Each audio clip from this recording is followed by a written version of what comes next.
விஜய் என்னங்க பண்ணிட்டு இருக்காரு? பாலியல் வன்கொடுமை நடந்துட்டு இருக்கு. அருவாளால கேக் வந்து வெட்டுறாங்க. இந்த மாரி ஏகப்பட்ட விஷயங்கள் மாற்றம்னு சொல்லிட்டு வந்திருக்காரு. இப்ப இதெல்லாம் வந்து நடந்துட்டு இருக்கே. என்ன பண்ணிட்டு இருக்காரு? அப்படின்ற மாரி கேட்கிறவங்களுக்கு சிஎம்ஏ இன்னும் ஆகல. பொறுங்க. பார்த்துட்டு தான் இருக்கோம். எல்லாரும் பார்த்துட்டு தான் இருக்காங்க. ஸோ மாற்றம் அப்படிங்கிறது ஒரே நாள்ல வராது. கொஞ்சம் கொஞ்சமா வந்து பண்ணுவாங்க அப்படின்ற நம்பிக்கை இருக்கு. அதனால பொறுங்க அப்படிங்கிற மாரி தான். அடுத்து காங்கிரஸ் கூட கூட்டணி சேர்ந்துட்டாங்க. என்னங்க நீங்க போய் போய் ஊழல் ஒரு ஆட்சியில திருப்பியும் வந்து காங்கிரஸ் கூட வந்து கூட்டணி சேர்ந்துட்டீங்க அப்படின்னா, எப்படி விஜய் அவர்கள் வந்து மாற்றம் குடுப்பாரு? அப்படின்ற மாரி அடுத்த கேள்வி. சரி, இப்ப டிஎம்கே சேர முடியாது. அதுவும் வந்து ஊழல் கட்சி தான்.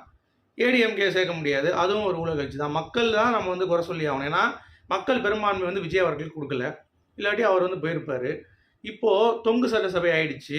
யார்கிட்ட கூட்டணி போ சொல்றீங்க? ஏடிஎம் கிட்ட பேசிட்டாங்க. அவங்க வரலன்ட்டாங்க. டிஎம்கே கிட்ட முடியாது. ஏன்னா டிஎம்கே எதிரா தான் வந்து இவர் கட்சி ஆரம்பிச்சிருக்காரு. விஜய் அவர்களுக்கு காங்கிரஸுக்கு ஏற்கனவே ஒரு சின்ன ஒரு பேலன்ஸ் இருக்கு அப்படின்றதுனால, அவங்க வந்திருக்காங்க அப்படிங்கிறது தான். அதற்காக அவங்க பண்ற திருட்டுத்தனத்துக்கும், ஊழலுக்கும் வந்து விஜய் அவர்கள் உடன்படுவார் அப்படின்றத நீங்க எப்படி சொல்றீங்க? அப்படின்ற மாரி தான் நமக்கு கேட்க தோணுது. அது மட்டும் இல்லாமல், அதெல்லாம் இல்லங்க. ஆட்சிலாம் வந்து வர்றதுக்கான வாய்ப்பு அப்படிங்கிறது கிடையாது விஜய் அவர்களுக்கு. ஏன்னா 118 வேணும். காங்கிரஸ் மட்டும் தான் குடுத்துருக்காங்க. விசிக வராதுன்னு சொல்லிட்டாங்க. நீங்க எப்படினாலும் அடுத்தடுத்து நீங்க வந்து எடுத்துட்டு வந்தாலும், கடைசி திமுக என்ன பண்ணிருவாங்க அப்படின்னா, பெரும்பான்மை 110 தான் இருக்கு. இல்ல 115 தான் இருக்கு அப்படின்ற மாரி சொல்லிட்டு, ஆட்சிய கவுத்திருவாங்க. பெரும்பான்மை இல்லன்னு சொல்லிருவாங்க. அதனால திருப்பி தேர்தல் வந்து வரும். திருப்பி தேர்தல் வரும் பொழுது விஜய் அவர்களுக்கு திருப்பி வந்து முடிச்சு விட்டுருவாங்க. எப்படி ஸ்டாலின் அவர்கள் புஷ் அப்படின்னு சொல்லி முடிப்பாரு. அந்த மாரி முடிச்சு விட்டுருவாங்க. ஸோ விஜய் அவர்களோட அரசியல் எதிர்காலம் காங்கிரஸ் கூட கூட்டணி வச்சனால முடிஞ்சிருச்சு அப்படின்ற மாரிலாம் வந்து கதறுன்னு கதறிட்டு இருக்காங்க. டேய் கொஞ்சம் டைம் குடுங்க. இப்பதான் கூட்டணிலாம் பேசிட்டு எப்படி போலாம், என்ன பண்ணலாம்னு சொல்லி யோசிச்சுட்டு இருக்காங்க. அதுக்குள்ளேயும் வந்து பயங்கரமா நடக்குது, அது நடக்குது, இது நடக்குதுங்கிறது இருங்கங்க. வரும் கண்டிப்பா. விஜய் அவர்கள் இந்த வட்டம் வந்து பார்த்தீங்கன்னா, ரீ எலக்ஷன்ஸ்லாம் வாய்ப்பு வந்து இல்லவே இல்ல. அது வந்து கிடையாது.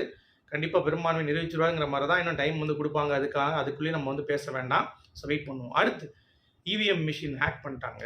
ஏன்டா இவிஎம் மிஷின் ஹேக் பண்ணிட்டாங்க அப்படின்னு சொல்லி சொல்ல தெரிஞ்ச உங்களுக்கு 107 போட்ட தெரிஞ்ச இவிஎம் மிஷினுக்கு 118 போட முடியாதா? பெரும்பான்மை நிரூபிக்க முடியாதா? சரி. அப்படியே பிஜேபிக்கு ஒரு 27 சீட் நின்னாங்கல்ல, 27 போட முடியாதா? இல்ல அட்லீஸ்ட் 10 போட முடியாதா? 15 போட முடியாதா?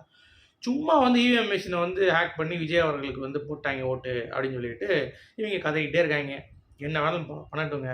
விஜய் அவர்கள் மக்களுக்கு செய்ய வேண்டிய விஷயம் நிறையா இருக்குது. அதற்கான ப்ராசஸில் வந்து போகிறாரு. இவங்க சும்மா கதறி கிடக்கட்டும். நம்ம வேலையை பார்ப்போம். நீங்கள் என்ன நினைக்கிறீங்க?